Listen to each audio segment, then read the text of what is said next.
Oke, mari kita mulai. Kita akan mempelajari deep learning ya. Nah, posisi deep learning itu di mana? Anda bisa lihat di sini. Nah, ini deep learning di sini ada tulisan deep learning. Deep learning itu di dalam sebuah lapisan ternyata ya. Ini ada lapisan dari luar ke dalam gini ya. Dari luar ke dalam. Anda lihat di sini. Pertama kali Anda lihat di sini adalah yang namanya science. Science. Apa itu science? Science adalah studi mempelajari fenomena. Fenomena yang dibuat oleh alam atau fenomena yang dibuat oleh manusia itu sendiri. Di dalam science ada yang namanya artificial intelligence ya. Anda lihat di sini artificial intelligence. Di bahasa Indonesia kita bisa sebut artificial intelligence sebagai kecerdasan buatan ya, kecerdasan buatan. Nah, buatan ini berarti untuk mesin ya. Kecerdasan yang bisa didemonstrasikan oleh mesin. Nah, lawannya mungkin namanya natural intelligence, kecerdasan alami. Ya, didemonstrasikan, diperlihatkan di binatang, di manusia. Di dalam artificial intelligence atau kecerdasan buatan ya, di dalam sini artificial intelligence atau kecerdasan buatan, kita bisa melihat di dalamnya ada yang namanya machine learning. Machine learning adalah studi tentang algoritma-algoritma komputer untuk meningkatkan secara otomatis melalui eksperimen, melalui pengalaman, dan melalui penggunaan data. Di machine learning ini itu punya tujuan. Tujuannya adalah mengekstrak informasi yang berguna dari data ya. Data ini refer to segala sesuatu yang bisa direpresentasikan secara numerikal ya. Secara numerikal. Bisa raw number ya. Misalnya harga saham, massa tiap planet berbeda-beda ya, tinggi orang. Bisa juga data suara ya, data suara misalnya suara kata-kata yang orang ngomong lewat telepon atau gambar dan lain. Nah, data-data itu tujuannya kita menemukan informasi yang terkandung di dalam data-data itu. Kemudian di dalam machine learning ini kita bisa temukan ya fokus kita di sini di deep learning, deep learning. Nah, deep learning itu sendiri adalah kumpulan-kumpulan algoritma ya, class of algorithm ya, aneka macam algoritma yang selama 10-20 tahun ini sangat berkembang dan terbukti sangat sukses ya. Sebelum kita menggali lebih dalam, mari kita perhatikan dulu ini apa itu kecerdasan ya, kecerdasan. Kita bisa lihat di sini kecerdasan adalah salah satunya adalah mungkin bisa dibilang sebagai ini akal ya, akal. Kemampuan untuk reason, akal atau reason ya. Kemampuan untuk mengambil kesimpulan dari suatu fenomena atau kejadian gitu ya. Selanjutnya, di kecerdasan juga ada yang ciri-cirinya ada yang namanya belajar, ya, kemampuan belajar. Bagaimana hari ini saya tidak tahu, tapi besok bisa tahu, atau hari ini saya tahu hal yang baru. Itu kemampuan untuk belajar ya. Selanjutnya, dalam kecerdasan juga ada yang namanya kemampuan merencanakan ya, merencanakan sesuatu. Melakukan planning, apa yang harus aku lakukan selanjutnya, apa yang akan kulakukan untuk mendapatkan hasil itu, dan lain sebagainya. Dalam kecerdasan ada yang disebut rencana juga ya, kemampuan untuk planning atau merencanakan. Selanjutnya, kecerdasan juga ada cirinya yang lain itu kemampuan menyelesaikan masalah ya, kemampuan menyelesaikan masalah. Melakukan perencanaan untuk menyelesaikan masalah ya. Bisakah saya makan buah ini? Bisakah saya mengekstrak data? Itu kemampuan menyelesaikan masalah. Bisakah saya memahami pola yang ada di dalamnya dan lain sebagainya. Ini menyelesaikan masalah. Jadi ada akal, belajar, rencana, dan kemampuan menyelesaikan masalah. Akal itu reason, belajar, learn, belajar, learn, ada rencana, plan, ada solve problem, menyelesaikan masalah. Oke, mari kita lihat salah satu implementasi deep learning di sini ya. Contohnya di sini misalnya untuk kantor pos ya, kantor pos kan biasanya mereka mensorting ya, memilah-milah berdasarkan kode pos ya. Misalnya di sini contohnya kode posnya Anda lihat di sini ini saya ambil dari internet gambarnya. Saya nemu gambar di internet sebagai contoh aja ya. Anda bisa lihat di sini, di sini ada kode pos ya. 1, 2, 3, 4, 5, 6. Ini hanya contoh saja. Kalau kode pos itu tiap daerah beda-beda. Seingat saya kode pos saya 53213 dulu ya. Anda bisa cari di internet. Oke, di sini juga kadang kantor pos juga ingin tahu mau kirim ke siapa gitu.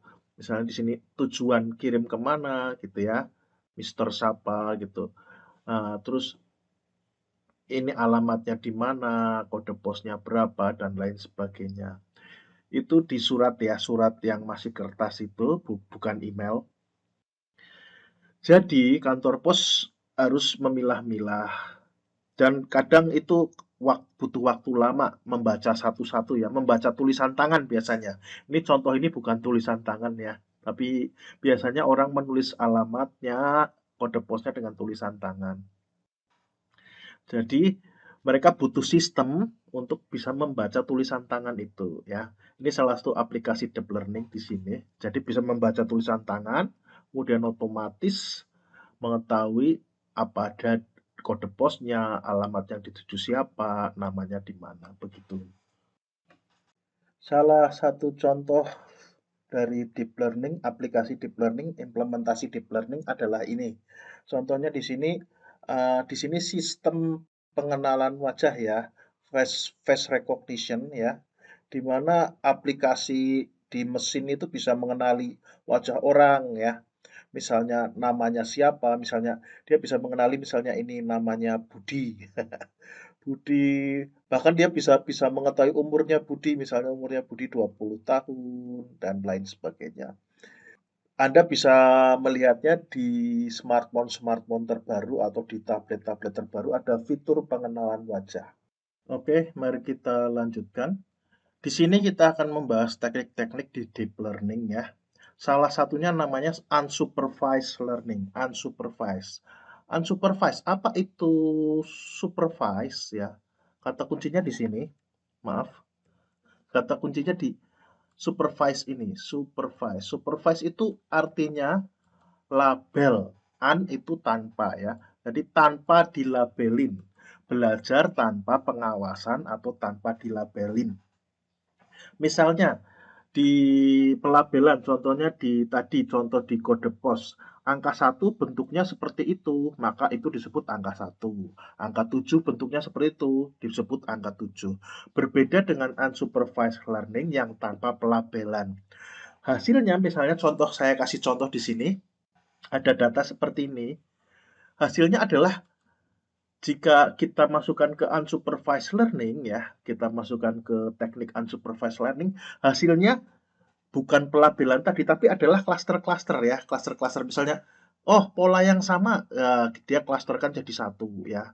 Ini juga sama, polanya sama, dia klasterkan jadi satu gitu. Jadi clustering menjadi satu klaster-klaster tersendiri. Teknik selanjutnya adalah reinforcement learning ya. Semisal kita ingin melatih komputer untuk mempelajari hal sesuatu, tetapi kita tidak tahu cara melakukannya sendiri ya. Misalnya misalnya main game yang kompleks ya, atau menulis musik, membuat musik ya, membuat notasi musik. Apa yang harus kita lakukan selanjutnya? Not apa yang kita pilih untuk musik ini gitu. Kadangkala itu nggak cuma hanya ada satu jawaban yang benar, tapi mungkin kita bisa menjawab dengan aneka macam jawaban yang benar yang lain. Misalnya, yang ini lebih baik daripada yang itu, ya. Nah, Di sini reinforcement learning bisa kita pakai untuk menentukan the best step, langkah terbaik selanjutnya untuk mendapatkan hasil yang terbaik dengan pendekatan yang paling mungkin ya. Misalnya kita ambil contoh seperti ini. Kita ambil contoh seperti ini. Misalnya kita dikasih tanggung jawab untuk mendesain operasi sebuah lift ya, operasi sebuah lift. Misalnya saya buat gambar lift ya. Gambar lift seperti ini. Saya tidak begitu pintar menggambar. Ini lift ya. Ini lift. Nah, lift itu kita desain operasinya. Kita tentukan di mana ini elevatornya, ini elevator car ya, elevator car. Elevator car-nya bisa berhenti di mana saat itu paling banyak orang sedang menunggu. Orang banyak menunggu. Misalnya jam 12, jam makan siang. Paling banyak menunggu di mana? Ternyata di kantin. Kantin di mana? Di lantai 1 ya. Lantai 1. Atau di lantai 2 misalnya. Jam 12 siang sebaiknya elevator car berhenti di lantai 2. Kenapa? Karena lantai 2 saat orang pada turun ke bawah gitu ya. Untuk pergi ke kantin.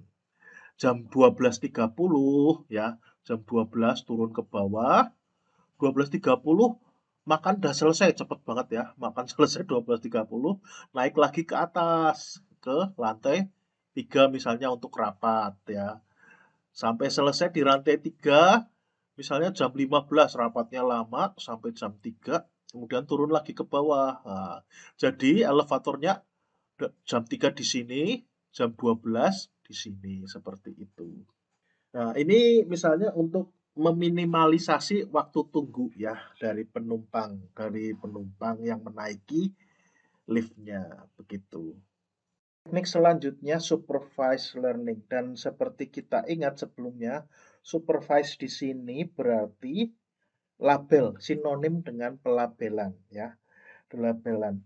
Di supervised learning kita biasanya memberi pasang pertama misalnya gambar ya, gambar ini, dan nilai keduanya adalah nilai pertama, dua nilai, dua value ya.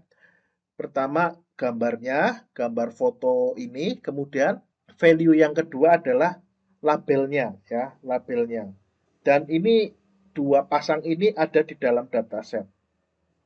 Kita berikan di dalam sini misalnya ini gambar sendok ya, kita labeli sendok. Ini gambar headphone, kita labeli headphone. Ini gambar anak ayam, kita labeli anak ayam. Ini gambar kucing, kita labeli kucing. Kemudian kita akan mentraining sistem. Misalnya di sistem image classifier ya, pengklasifikasian gambar.